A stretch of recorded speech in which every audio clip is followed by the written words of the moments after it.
Colombia university में math के lecture के दौरान एक स्टूडेंट क्लास में सो गया और अपने साथियों की बातों की आवाज सुनकर जागा।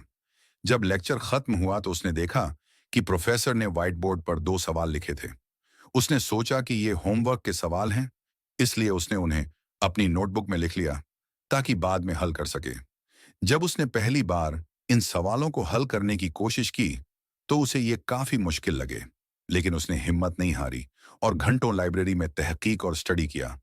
यहां तक कि वह आखिरकार एक सवाल को हल करने में सक्सेस हो गया, हालांकि यह एक कठिन चैलेंज थी। अगली क्लास में जब प्रोफेसर ने होमवर्क के बारे में कुछ नहीं पूछा तो तालिबे इल्म हैरान रह गया। तजस्सुस में वह खड़ा हुआ और पूछा, सर आपने पिछली क्लास के असाइनमेंट के बारे में क्यों नहीं पूछा? प्रोफेसर मुस्कुराते हुए बोले, वह लाजमी नहीं था। मैंने तो सिर्फ वे सवाल लिखे थे जिन्हें साइंटिस्ट आज तक हल नहीं कर सके। यह सुनकर छात्र हैरान रह गया और बोला, लेकिन मैंने उनमें से एक सवाल हल कर लिया है और मैंने इस पर 4 पेज लिखे हैं।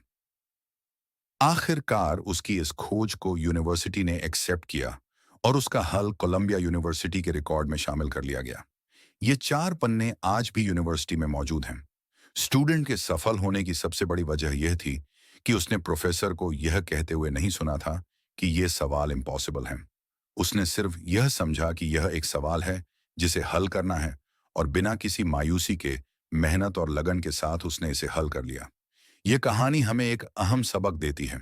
कभी उन लोगों की मत सुनो जो तुम्हें बताते हैं कि तुम कुछ हासिल नहीं कर सकते, क्योंकि आज की युवा पीढ़ी को अक्सर नेगेटिविटी और शक में उलझा दिया जाता है।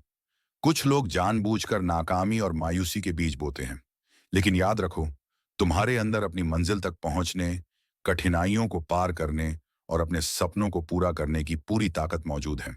बस अल्लाह पर भरोसा रखो और लगातार मेहनत करते रहो।